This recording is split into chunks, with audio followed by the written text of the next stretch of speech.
One single drop of water traced a path down the slippery, condensation-streaked window of the Golden Spoon, mirroring the tear Catherine desperately tried to hold back.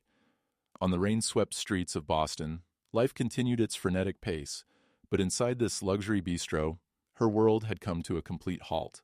It wasn't the long hours, the aching feet, nor the condescending tone she'd endured all night from the man in the corner booth.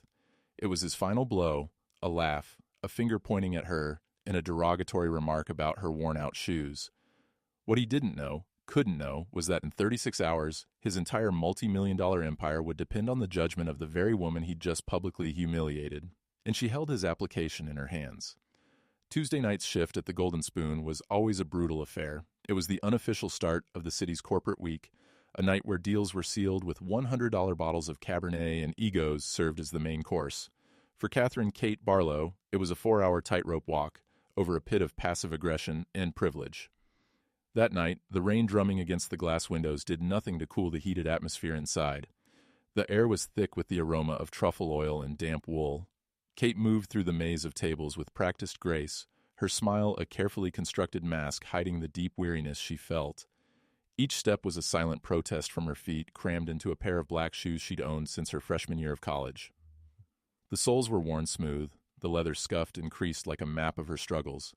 They were, to be frank, the shoes of a survivor, not a waitress in a place where appetizers cost more than a new pair.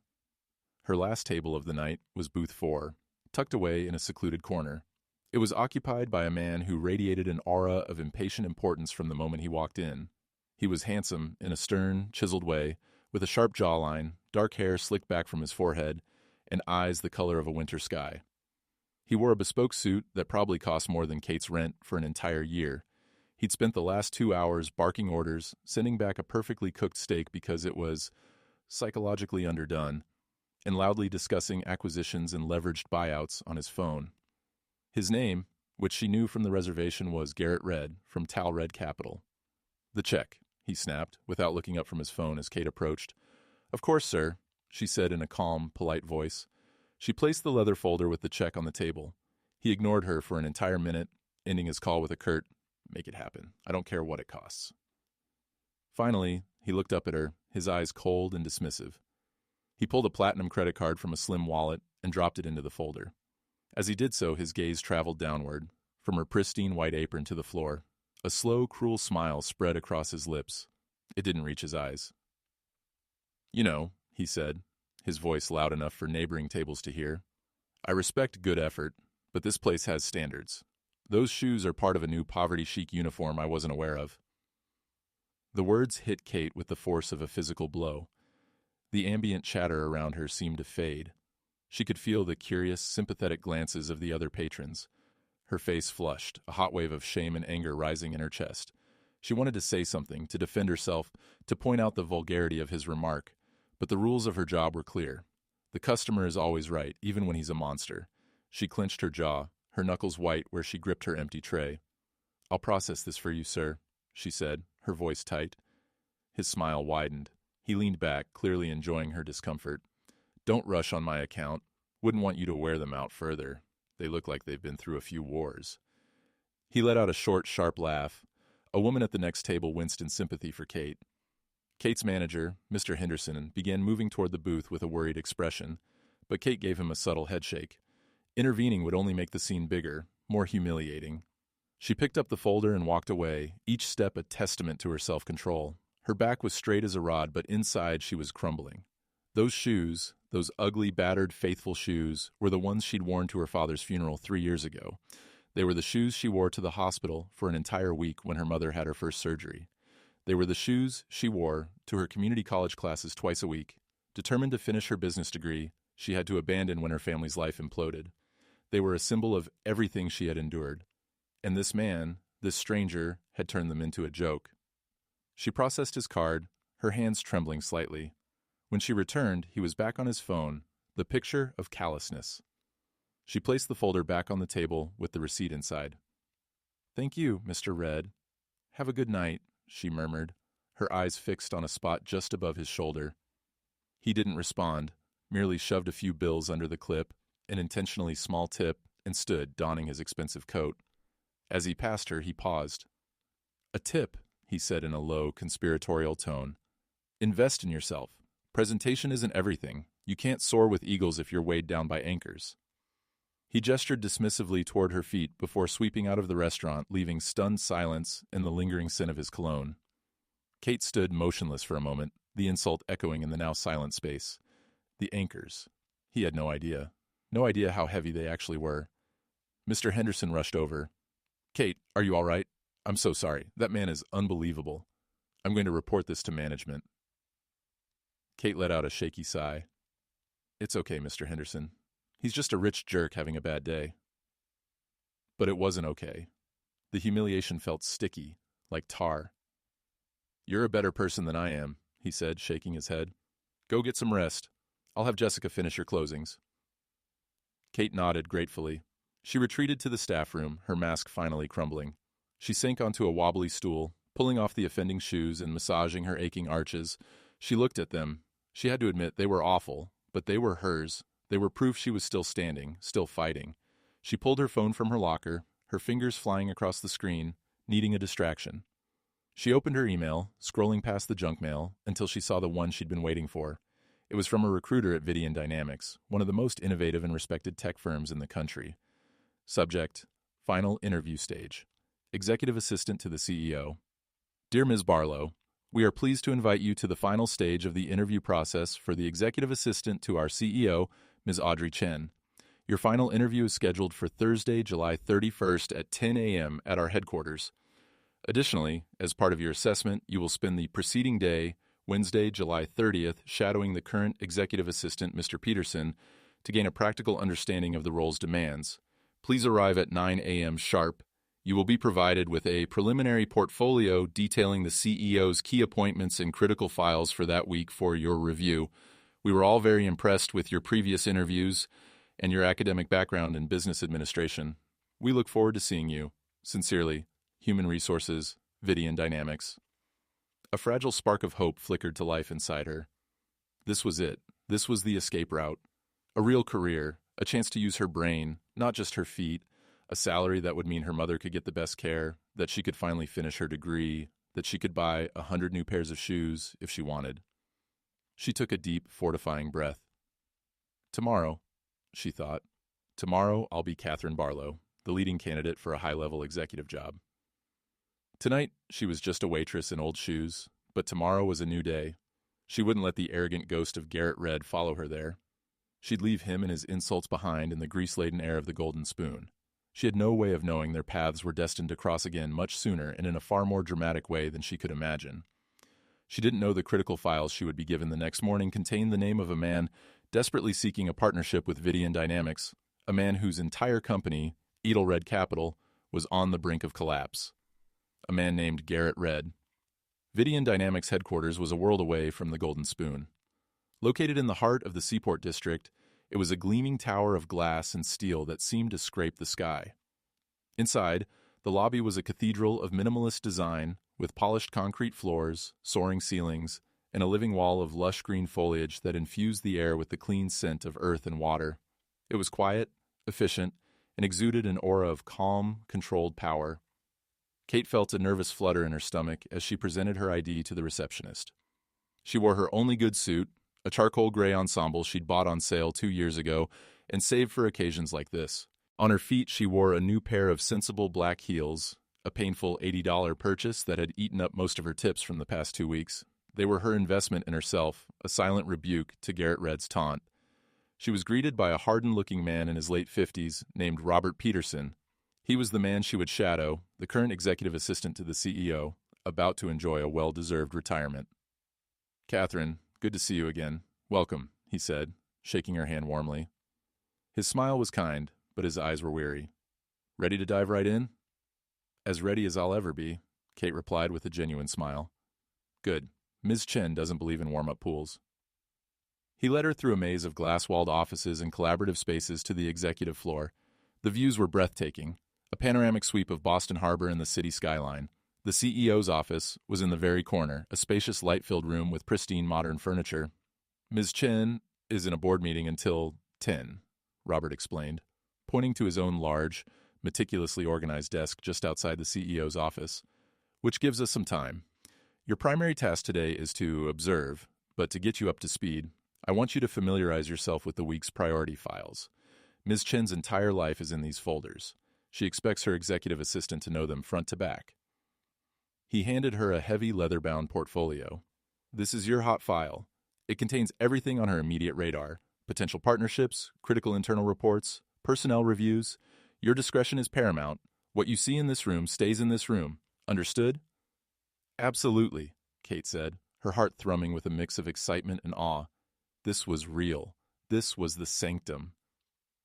She sat at a small temporary desk Robert had set up for her and opened the portfolio.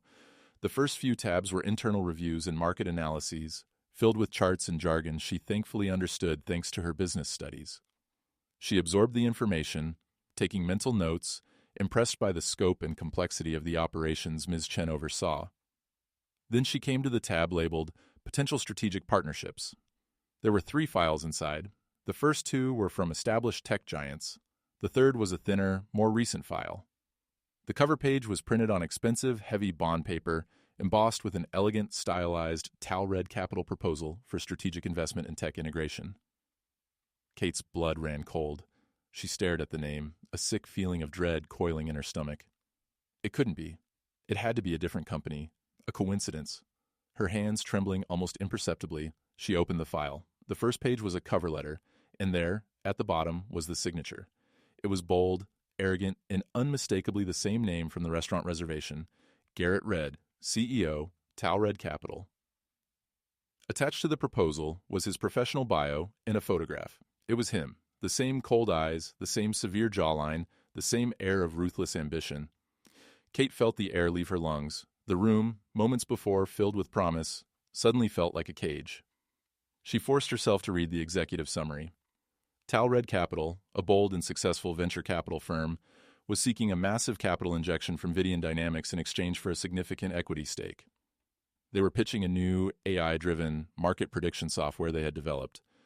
But reading between the lines of the confident prose, Kate could sense a desperate undertone. Phrases like urgent need for market stabilization, aggressive leveraging of future assets, and mitigation of recent market volatility were all corporate jargon for one thing: we're in trouble.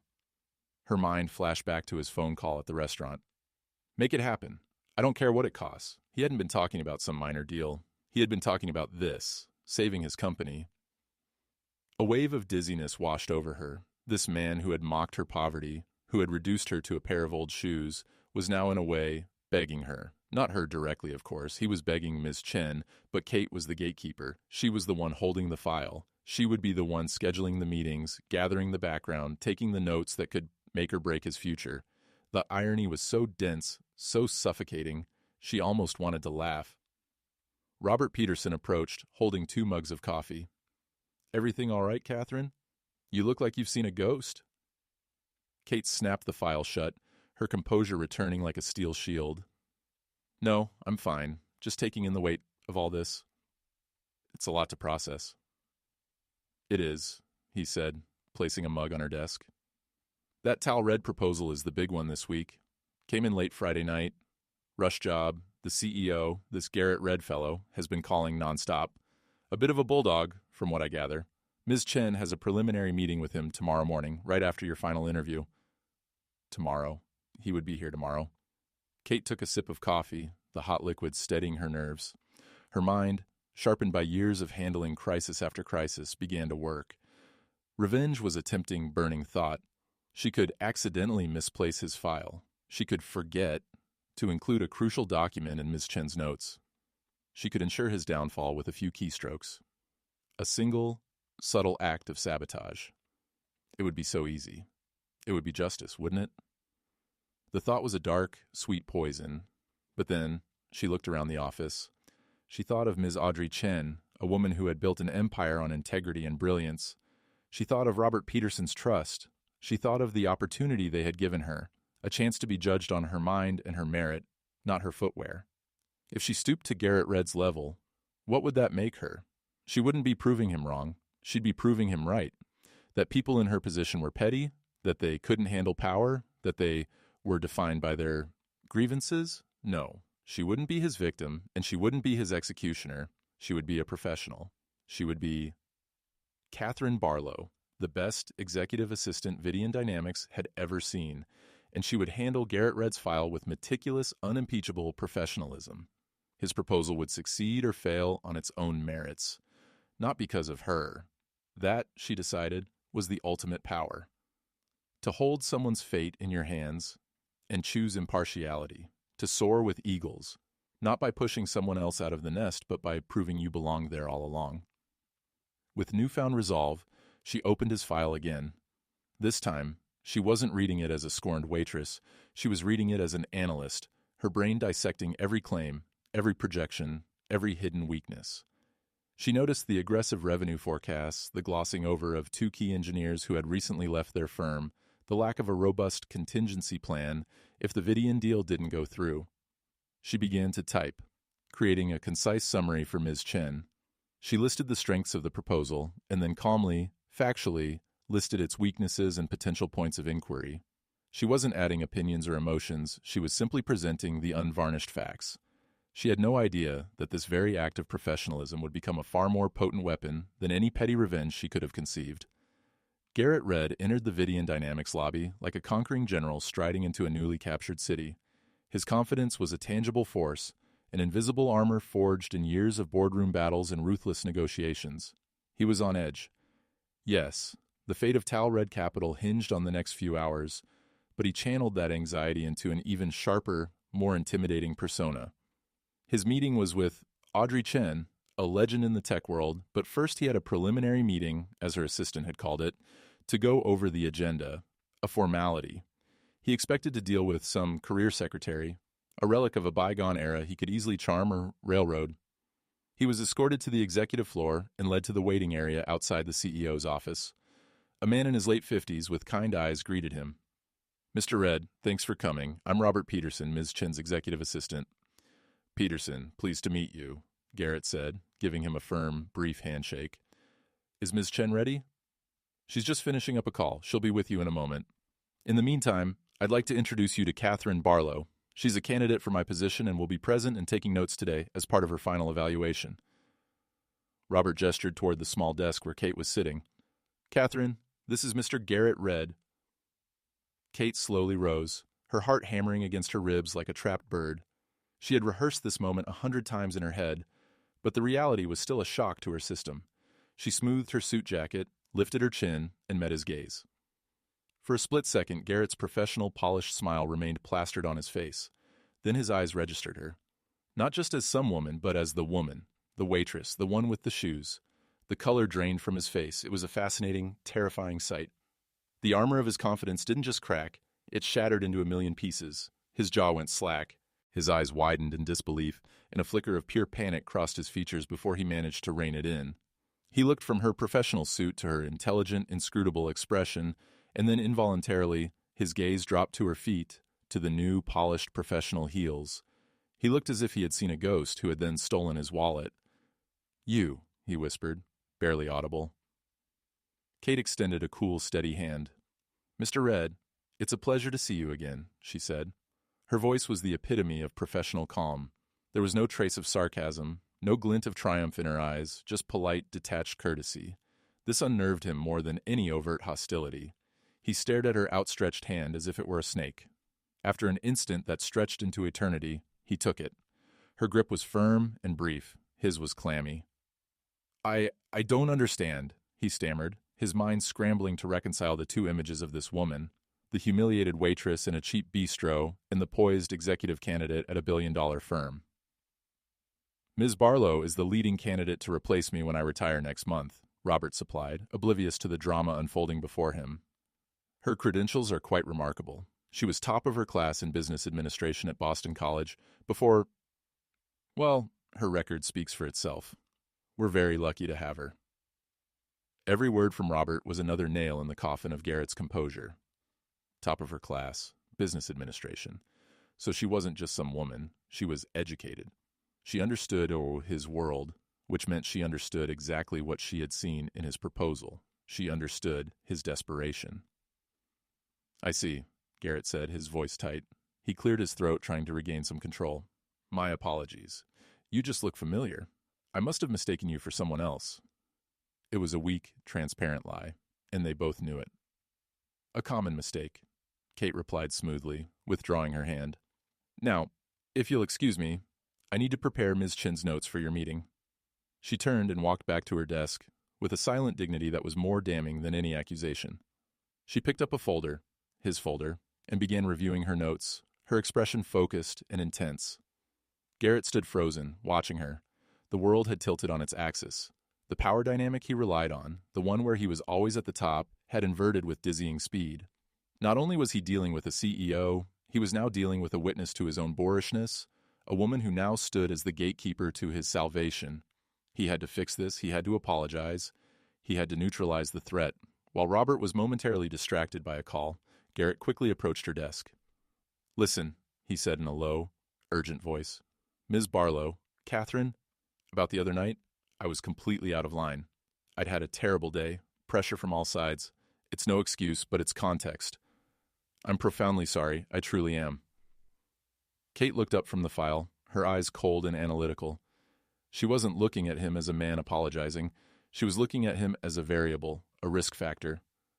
Your apology has been noted, Mr. Red, she said, her tone flat. However, my personal feelings have no bearing on my professional duties. I have prepared a summary of your proposal for Ms. Chen, based solely on the data you provided. Your project will be evaluated on its merits. The sheer, unyielding professionalism of her response was a brick wall. He couldn't find a single crack for his usual tactics of charm or intimidation. She wasn't interested in his apology for apology's sake. She was merely acknowledging it as data before moving on. He felt a new, unfamiliar emotion, fear, not the fear of a business deal going wrong, but the fear of being seen and found wanting by someone he had dismissed as insignificant. Just then, the door to the CEO's office opened. A woman in her late 40s with sharp, intelligent eyes and an air of absolute command stepped out. This was Audrey Chen. Robert, is Mr. Red here? She asked, her voice clear. Yes, Miss Chen, Robert said. Mr. Red, this is our CEO, Ms. Audrey Chen. Garrett snapped back into business mode, plastering on a smile. Ms. Chen, an absolute pleasure. Audrey Chen shook his hand. The pleasure is mine. I've read your preliminary proposal. It's ambitious. Her eyes then drifted toward Kate. Catherine, do you have the meeting summary for me? Yes, Ms. Chen, Kate said, standing and handing her a perfectly typed page. I've highlighted the key metrics as you requested, along with some areas that might require further clarification, specifically the Q3 revenue projections in light of recent market volatility, and the staffing plan following the departure of your two lead software architects. Garrett's blood turned to ice. She had found the two biggest weaknesses in his entire proposal, the two things he had prayed Chen wouldn't probe too deeply, and she had gift-wrapped them for the CEO right in front of him. She hadn't done it out of malice. She had done it as part of her job. She had used her competence as a weapon, and it was devastatingly effective. Audrey Chen's eyebrows raised slightly as she scanned the page. Excellent points, Catherine. Very thorough. She looked at Garrett, her gaze now significantly sharper. Mr. Red, let's talk. It seems we have some things to clarify. She motioned him into her office. As Garrett passed Kate, he gave her one last desperate look. It was a look that said, Why are you doing this? Kate met his gaze for a brief second, and for the first time, she allowed a flicker of something to show in her eyes. It wasn't hatred, it was a quiet, cold statement. Presentation is everything, Mr. Red. You taught me that. He walked into the CEO's office, feeling not like a conquering general, but like a man walking to his own execution. The waitress with the old shoes was now the architect of his interrogation, and he himself had handed her the blueprints. The hour-long meeting in Audrey Chen's office was the most grueling of Garrett Red's life. Every time he tried to gain momentum, to dazzle with visions of future profits and technological synergy, Chen would circle back to one of the precise surgical points Kate had flagged. Let's revisit the Q3 projections, Mr. Red, she would say, tapping the summary sheet Kate had prepared. Your numbers assume an optimal market scenario. Given current instabilities in the chip sector, what is your contingency plan for a 20% downturn? What does that do to your burn rate? Garrett would offer a confident, rehearsed answer, but the foundation was shaky. The truth was, he didn't have a robust contingency plan. Tal Red Capital was hemorrhaging, losing capital after a series of high-stakes bets had gone wrong. This deal with Vidian wasn't just an opportunity, It was a lifeline. He was trying to project the image of a battleship when he was actually captaining a leaky raft in a hurricane. And all the while, sitting silently at a small table to the side, was Catherine Barlow. She never looked at him. Her focus was entirely on her notepad, her pen flying across the page, documenting his every word, every hesitation. Her quiet, diligent presence was a constant, unsettling reminder of his hypocrisy. He had judged her entire worth based on a superficial glance, and now she was meticulously recording the slow, painful dissection of his life's work. The final blow came when Ms. Chen leaned forward, her expression serious. The proposal mentions your proprietary Helios algorithm as the core of your software. However, my information suggests that your two lead architects, Dr. Alino and Mr. Becce, resigned from TAL 2 months ago.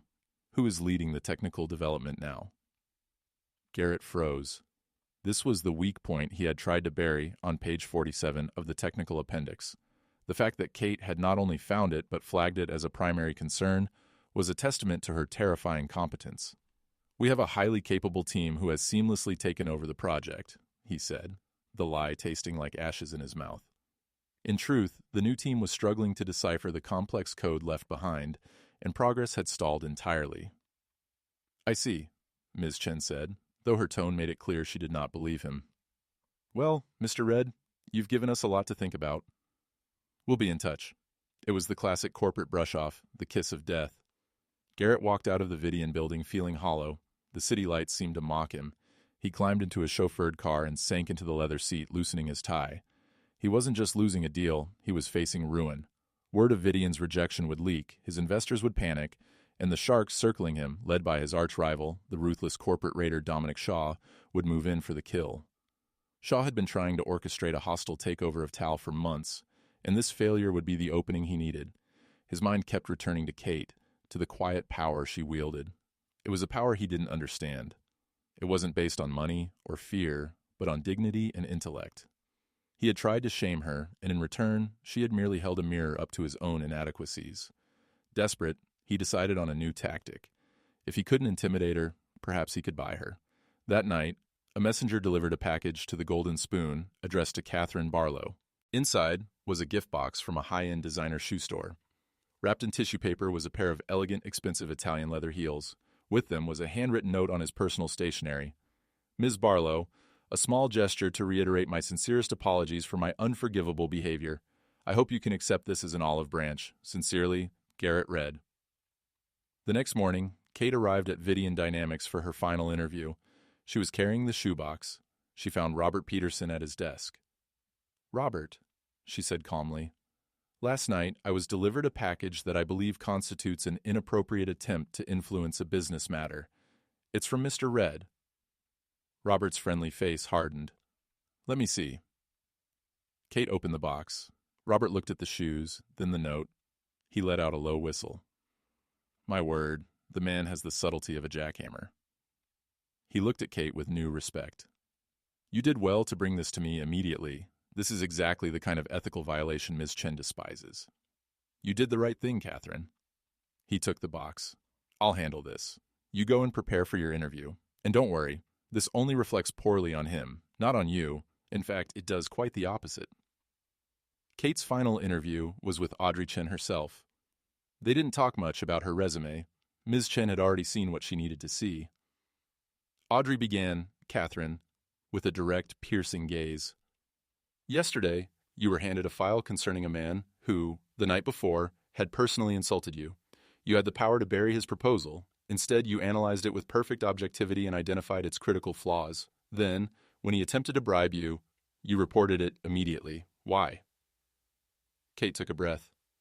Because my personal feelings are irrelevant to the success of Vidian Dynamics, and because my integrity is not for sale at any price. My father taught me that a person's worth is not in what they have, but in who they are when they have nothing. Audrey studied her for a long moment. A slow, genuine smile spread across her face. Your father was a wise man. Robert retires in 2 weeks. The job is yours if you want it. The official offer will be sent this afternoon and will include a significant signing bonus. I suggest you use it to pay off your student loans, not to buy shoes. Tears pricked Kate's eyes, but this time they were tears of overwhelming relief and joy. Thank you, Ms. Chen. Thank you. I accept. Meanwhile, in his own office across town, Garrett Red received a call from Audrey Chen. It was brief and brutal. "Mr. Red," she said, her voice like ice, "we are declining your proposal. Vidian Dynamics does not do business with firms whose fundamentals are questionable, nor do we engage with leaders who demonstrate a staggering lack of judgment and character. And for future reference, my employees are not for sale. Goodbye." The line went dead. Garrett stared at his phone, the silence in the room roaring in his ears. It was over. His phone vibrated again. It was a news alert. Shaw Industries announces hostile bid for Talred Capital, citing leadership crisis. Dominic Shaw hadn't just moved in for the kill, he had brought the whole pack. Garrett's world wasn't just unraveling, it was imploding. He leaned forward, burying his face in his hands, a broken man in a suit that suddenly felt 2 sizes too big. He had lost everything, not in a boardroom showdown, but in a quiet bistro, with a single arrogant comment about a pair of old shoes. The collapse of Talred Capital wasn't a clean break, but a soul-agonizing grind of gears seizing all at once. For Garrett Red, the days following his disastrous meeting at Vidian Dynamics were a masterclass in powerlessness. His rival, Dominic Shaw, a man whose ruthlessness was matched only by his long-standing grudge against Garrett, orchestrated the attack with surgical precision. News of Vidian's rejection was the first broadside, a cannon shot that breached the walls of Garrett's carefully constructed fortress. His office, once a buzzing command center, became a tomb. Calls he made to once loyal investors were now met with the glacial courtesy of their assistants. Board members who clapped him on the back a month ago now sent lawyer-vetted emails. He was a pariah. The news ticker on his screen was a constant stream of fresh torture. Shaw Industries secures majority shareholder support for hostile bid. Talred shares plummet to all-time low. Analysts predict full takeover within the week.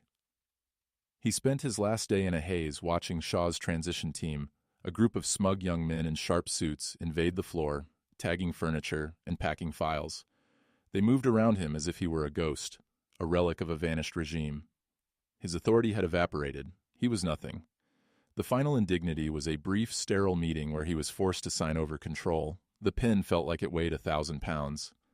Dominic Shaw hadn't even bothered to show up in person, sending a junior VP to deliver this final blow. That night, Garrett walked out of the building he had practically created from nothing, carrying only a small box of personal effects.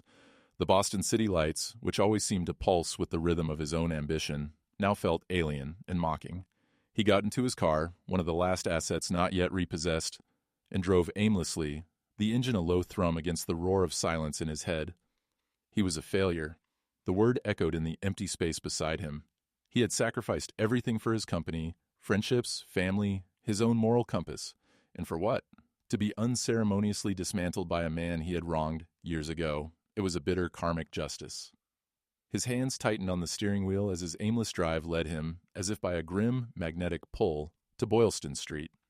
He parked across the street from the Golden Spoon, its windows glowing with a warm, inviting light. He watched the silhouettes of waiters moving inside, the gentle rhythm of a world utterly oblivious to his spectacular implosion. And then he saw her, not Catherine, but a waitress who looked just as tired and just as hardworking. In that moment, the dam of his denial broke. The memory of that night came back, not as a display of power, but in its terrifying, true clarity. He saw his own searing face. He heard his own cruel words. He hadn't been attacking a waitress. He had been lashing out at his own reflection, at the terror of his impending failure.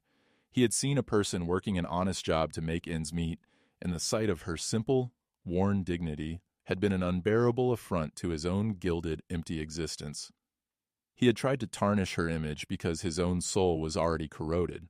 The apology he offered at Vidian had been a desperate, self-serving attempt at damage control. Now he knew. A true apology, a true reckoning, required something more.